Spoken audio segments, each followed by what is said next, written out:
Morning student, जैसा कि मैंने पिछली वीडियो में आपको वास्तविक संख्याओं के बारे में शुरुआत पाठ आपका जो है वास्तविक संख्या है आपके हाई स्कूल का, उसमें मैंने आपको एलसीएम ज्ञात करना सिखाया। सॉरी, एचसीएफ ज्ञात करना मैंने आपको सिखाया। एचसीएफ मतलब हाईएस्ट कॉमन फैक्टर, जिसको हम लोग हिंदी में मौसा बोलते हैं। क्या बोलते हैं? मौसा बोलते हैं। यह हमने आपको ज्ञात करने सिखाया। लेकिन यह भी ज्ञात दो तरह से होता है। एक पहला होता है भाग विधि से, जो हमने पिछले वीडियो में आपको बना के दिखाया, और दूसरा हमको सीखना है क्या, गुणनखंड विधि से। भाग विधि से मैं आपको सिखा चुका हूँ, अब मैं आपको सिखाऊंगा अभाज्य गुणनखंड विधि द्वारा एचसीएफ और एलसीएम दोनों ज्ञात करना सीखेंगे। एचसीएफ को हिंदी में बोलते हैं मौसा और एलसीएम को हिंदी में लौसा बोलते हैं। जैसे दो यहाँ संख्या दी हुई है, गुणनखंड अभाज्य गुणनखंड विधि द्वारा एचसीएफ और एलसीएम ज्ञात करना है। तो कैसे ज्ञात करेंगे? गुणनखंड जैसे हम लोग पिछले क्लास में निकाल चुके हैं, निकालते वाले जानते हुए हैं गुणनखंड विधि से कैसे निकालते हैं, और डिवाइडेशन देते हुए भाग से निकालकर कैसे भाग देंगे। जैसे गुणनखंड करना है 54 का, तो कैसे भाग देंगे? 2 से भाग देंगे। कितने बार में जाएगा? 27 बार में। फिर किससे भाग देंगे? 3 से। कितने बार में जाएगा? 9 बार में। फिर किससे भाग देंगे? 3 से। कितने बार में जाएगा? फिर यह 3 बार में। फिर 3 से लास्ट में डिवाइडेशन करेंगे, भाग देंगे। कितना सिस्टम बचेगा?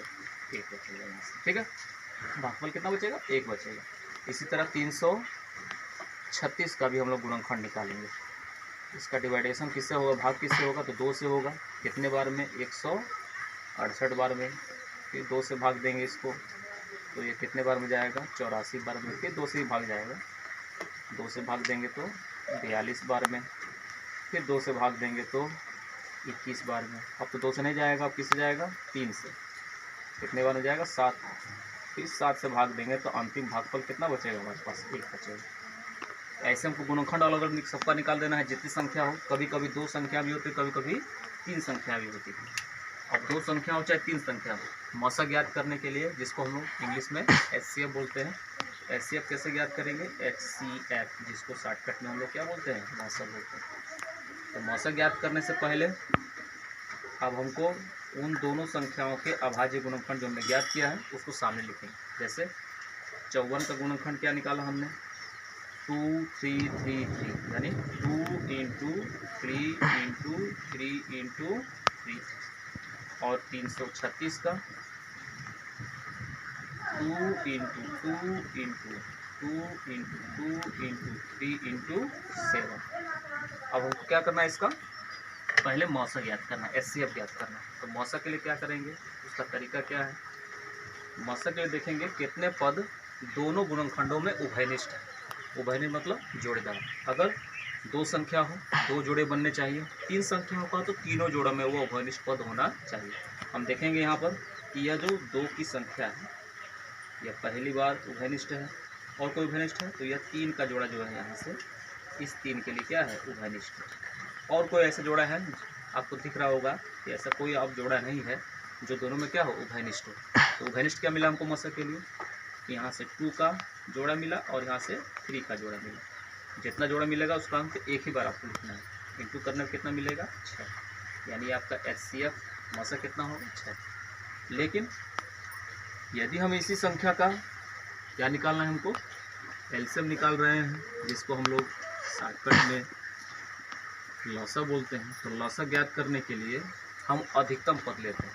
अब अधिकतम पद लेने से पहले यह देख लीजिएगा कि कितनी संख्या है और अधिकतम कितनी बार लिखिएगा। जैसे हम एक आपको टाइप बताते हैं। जैसे पूरी संख्या में कौन कौन संख्या है? तो 2 है, 3 है और 7 है। इसके अलावा कोई संख्या इसमें नहीं है। अब ये देखेंगे ये जो 2 संख्या है, दोनों में अधिकतम कितनी बार है, सबसे ज़्यादा कितनी बार लिखा गया है। तो देखेंगे इसमें 2 अधिकतम 1 बार है और इसमें 2 अधिकतम 4 बार है। तो 2 कितना बार लिखना है अधिकतम? एलसीएम के लिए 4 बार लिखना है। सबसे ज़्यादा जो होगा एलसीएम में उसको लिखा जाता है। उसका कौन सा अंक है? 3 है। 3 दोनों में अधिकतम कितनी बार है? इसमें 3 अधिकतम ऊपर 3 बार है और नीचे कितने बार है? 1 बार है। तो सबसे ज़्यादा कितने बार है? 3 बार।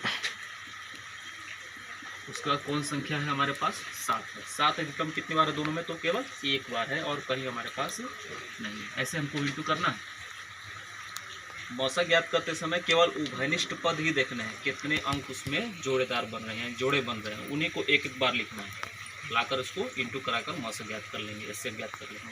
लेकिन लौसक ज्ञात करने के लिए ध्यान दीजिएगा, जितने अंकों के जोड़े हैं या जोड़े नहीं भी हैं वो देखेंगे कि अधिकतम कितनी बार लिखा है। जो सबसे ज़्यादा बार लिखा हो उस अंक को, पूरे अंकों को, जितने अंक होंगे उनको आपस में इंटू कर देंगे। इंटू कराने पर कितना मिलेगा, 2 को 4 बार इंटू करेंगे तो हमको 16 मिल जाएगा यहाँ से। इंटू 3 को 3 बार इंटू कराएंगे तो 27 मिल जाएगा। इंटू कितना है 7, और 16, 27 और 7 का इंटू करेंगे तो हमको लास्ट मिलेगा 3024। ये इसका आंसर है। ध्यान रखेंगे, फिर दोबारा मैं बता रहा हूँ कि गुणनखंड, अभाज्य गुणनखंड विधि द्वारा विभाजन प्रक्रिया आप अपना कर सारे अंकों को एक जगह लिखेंगे। लिखते समय मौसा ज्ञात करने के लिए उभयनिष्ठ पद खोजना है, और लौसा ज्ञात करने के लिए यानी जिसको लोवेस्ट कॉमन मल्टीपल कहते हैं वह ज्ञात करने के लिए उन संख्याओं के जोड़े नहीं, सबसे अधिकतम पद को देखना है। उनका आपस में इंटू करा के लौसा ज्ञात करेंगे, और मौसा ज्ञात करने के लिए उभयनिष्ठ पद लेंगे। अगले वीडियो में मैं आपको इसके आगे और बताऊँगा।